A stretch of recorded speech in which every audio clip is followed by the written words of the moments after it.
Hello, இன்றைக்கி நம்ம சிறகடிக்க ஆசையில் என்ன கண்டென்ட்னு பார்த்தீங்கன்னா, முத்துவும் மீனாவும் மொட்டை மாடியில் நின்று பேசிகிட்டு இருக்காங்க. தனியாக ஏதோ டிஸ்கஸ் பண்ணிகிட்டு இருக்காங்க. அந்த நேரம் பார்த்து கரெக்டாக பாட்டி வந்துடுறாங்க. பாட்டி வந்தது தெரியாமல் அப்பவும் நின்று கை கோர்த்துட்டு ஜாலியாக ரொமான்ஸ் பண்ணி பேசிகிட்டு இருக்காங்க.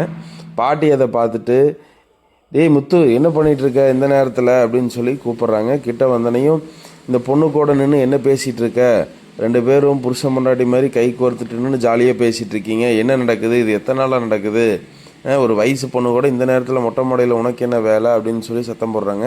இல்லை பாட்டி, சும்மா காற்று வாங்கலான்னு வந்தேன் அப்படின்னு சொல்லி சமாளிக்கிறாங்க. காற்று வாங்கறதுக்கு வந்தால் பரவாயில்ல, அந்த பொண்ணு எதுக்கு வந்திருக்கிற அப்படின்னு சொல்லி கேட்குறாங்க. இல்லை பாட்டி, அது சும்மா தான் வந்தேன் அப்படி இப்படின்னு சொல்லி மழுப்புறாங்க. இல்லை, இது சரிப்பட்டு வராது, எனக்கு முதல்லேருந்தே உங்கள் மேலே ஒரு சந்தேகம் இருக்குது, இது இப்படியே விட்டால் சரி வராது அப்படின்னு சொல்லி சத்தம் போடுறாங்க. இல்லை பாட்டி, நீங்கள் நினைக்கிற மாதிரிலாம் எதுவும் இல்லை, நான் நினைக்கிற மாதிரி இல்லைன்னா வேறு மாதிரி எதாவது இருக்கா? ஐயோ பாட்டி, நீங்கள் நினைக்கிற மாதிரிலாம் நான் எதுவும் எந்த தப்பும் பண்ணல, சும்மா நின்று பேசிகிட்டு இருந்தால் அவ்வளோதான் அப்படின்னு சொல்லி முத்து சொல்கிறாங்க. இல்லை, இது சரிப்பட்டு வராது, நீங்கள் கீழே வாங்க, இதுக்கு ஒரு முடிவு கட்டினா தான் கரெக்டாக இருக்கும் அப்படின்னு சொல்லிட்டு பாட்டி சத்தம் போடுறாங்க. உங்கள் அப்பனை நான் எப்படி வளர்த்துருக்கேன், அவனோட நல்ல பேருக்கு இப்படி பங்கம் பண்ணுற மாதிரி பண்ணிட்டியே அப்படின்னு சொல்லி கேட்குறாங்க. ஐயோ பாட்டி, நீங்கள் நினைக்கிற மாதிரியெல்லாம் ஒன்றும் இல்லை இது அப்படின்னு சொல்லி முத்து சொல்ல வராரு. மீனா வேண்டாங்களா, என்ன நீ ஏதோ சொல்ல வரா, ஏதோ வேண்டாங்கிறா, என்ன புருஷன் முன்னாட்டியாவே மாறிட்டீங்களா அப்படின்னு சொல்லி சத்தம் போடுறாங்க பாட்டி. இதை இப்படியே விடக்கூடாது, வா கீழே போய் எல்லாத்தையும் சொன்னால் தான் சரி வரும். ஐயோ பாட்டி, இல்லை வேண்டாம், நீங்கள் ரொம்ப நல்ல பாட்டி, என்னை பற்றி உங்களுக்கு தெரியும்ல அப்படிங்கிறாங்க. இல்லை, இது இப்படியே விட்டோம்னா சரி வராது, கீழே போய் எல்லாத்தையும் சொல்லி இதுக்கு ஒரு முடிவு கட்டினா தான் நீ கம்முன்றப்ப அப்படிங்கிறாங்க. இல்லை பாட்டி, நான் என்னை பற்றி உங்களுக்கு தெரியும்ல, நான் அந்த மாதிரி பண்ணுற ஆளா அப்படின்னு சொல்லி முத்து சொல்கிறாரு. நீங்கள் ரொம்ப குட் பாட்டியில் அப்படிங்கிறாங்க. என்னடா என்னை திட்டுறியா அப்படிங்கிறாங்க. ஐயோ இல்லை பாட்டி, நீங்கள் ரொம்ப நல்ல பாட்டின்னு இங்கிலீஷில் சொன்னேன், நான் இப்போ இங்கிலீஷ் கிளாஸ் போயிட்டுருக்கேன்ல அப்படின்னு சொல்லி சொல்கிறாரு. ஓஹோ, இங்கிலீஷ் கிளாஸ்க்கு அவ்வளோ வராளா அப்படிங்கிறாங்க. ஆமாம் பாட்டி அப்படிங்கிறாங்க. ஓ இது வேறையா, எல்லாம் ஒன்றா தான் சேர்ந்து போயிட்டு வந்துட்டுருக்குறீங்க, எத்தனை நாளாக நடந்துகிட்ருக்குது இந்த கூத்து எனக்கு தெரியாமல், இது இப்படியே விட்டோம்னா சரி வராது, ஒரு வயசு பொண்ணையும் வயசு பையனையும் ஒட்டுக்கா இருக்க விடக்கூடாது, இதுக்கு பேர் முடிவு கட்டுறேன் அப்படின்னு சொல்லி சொல்கிறாங்க பாட்டி. ஐயோ வேண்டாம் பாட்டி, இல்லை இதை நான் இப்படி விட மாட்டேன் அப்படின்னு சொல்லி கீழே எல்லாத்தையும் கூட்டிகிட்டு போகிறாங்க, முத்துவையும் மீனாவையும். அப்போ தான் மீனா, என்னங்க இப்படி அநியாயமாக மாட்டி விட்டுட்டீங்களே அப்படின்னு சொல்லி கேட்குறாங்க. ஏய் மீனா, என்ன பாட்டிக்கு தான் நம்ம யாருன்னு தெரியாது, கீழே எல்லாத்துக்கும் தெரியும்ல, அப்புறம் எதுக்கு பயப்படுற அப்படின்னு சொல்லி சொல்கிறாரு. மறுபடியும் திரும்பி பாட்டி உங்களை கீழே வர சொல்லிட்டு போனல, மறுபடியும் நின்று மேலே என்ன பேசிகிட்டு இருக்கீங்க, மறுபடியும் பேச ஆரம்பிச்சிட்டிங்களா, ஒழுக்கமாக கீழே வாங்க அப்படின்னு சொல்லி பாட்டி சொல்லிட்டு போகிறாங்க. இல்லை இது சரிப்பட்டு வராது அப்படின்னு சொல்லி நீ வா அப்படின்னு கையோட காதை பிடிச்சி இழுத்துட்டு கீழே கூட்டிகிட்டு போகிறவங்க முத்துவையும் மீனாவையும்.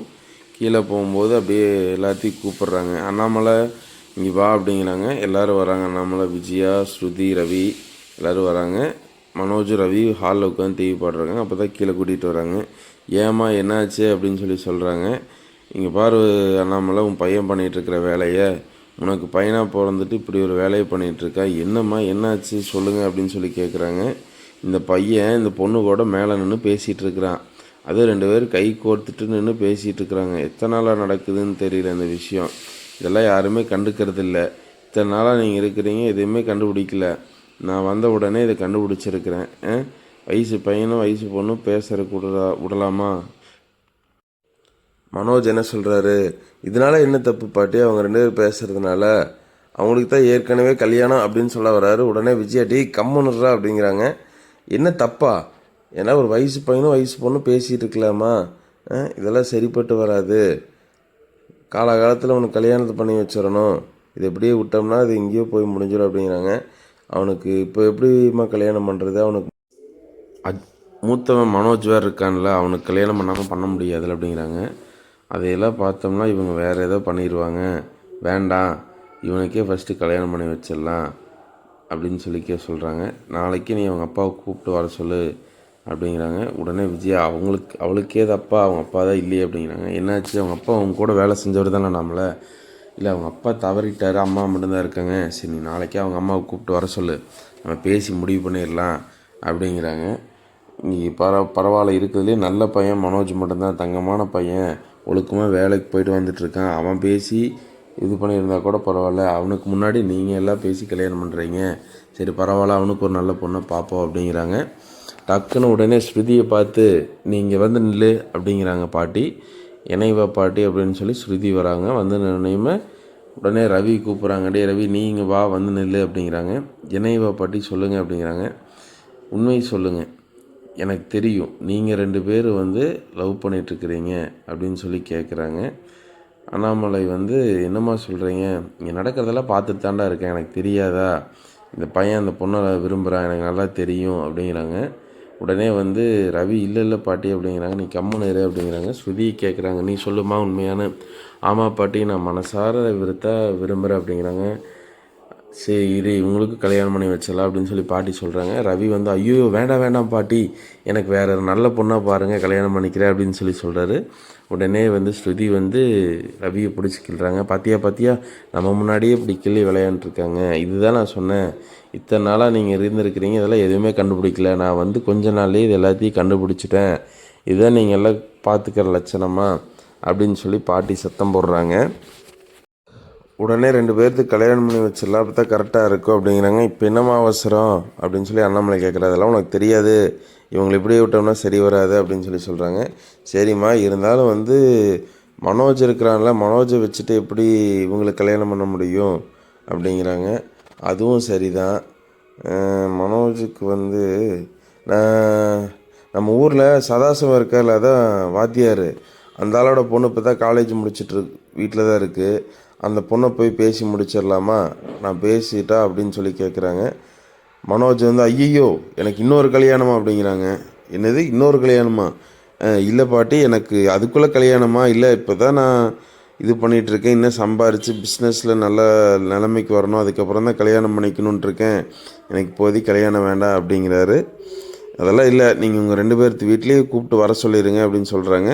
சரின்னு சொல்லிவிட்டு போயிடுறாங்க. அப்புறம் அண்ணாமலை வந்து இந்த மாதிரி உங்கள் வீட்டில் எல்லாம் நடந்ததை சொல்லி புரிய வச்சு சொல்லுங்கம்மா, அப்போ தான் பாட்டியோட மனநிலை மாறும் அப்படின்னு சொல்லி அதை பேசி முடிக்கிறாங்க.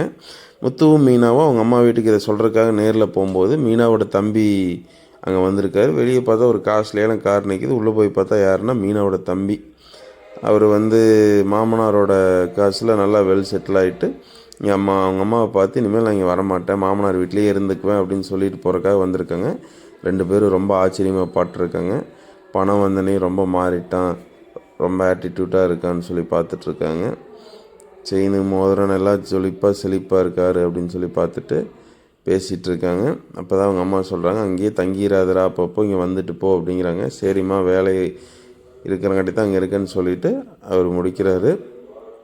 எங்களை மறந்துடாத அப்படின்னு சொல்லி அவங்க அம்மாவும் ரொம்ப ஃபீல் பண்ணுறாங்க. சரிம்மா நான் கிளம்புற டைம் ஆச்சுங்கிறாங்க. இன்னையோட எபிசோட் இதோட முடிஞ்சது. மேலும் அடுத்த வீடியோஸ்க்கு அடுத்த கண்டென்ட்டை நம்ம நாளைக்கு பார்ப்போம். மறக்காமல் நம்ம சேனலை சப்ஸ்கிரைப் பண்ணி இந்த வீடியோக்கு ஒரு லைக் போட்டுருங்க. டாடா பை பை.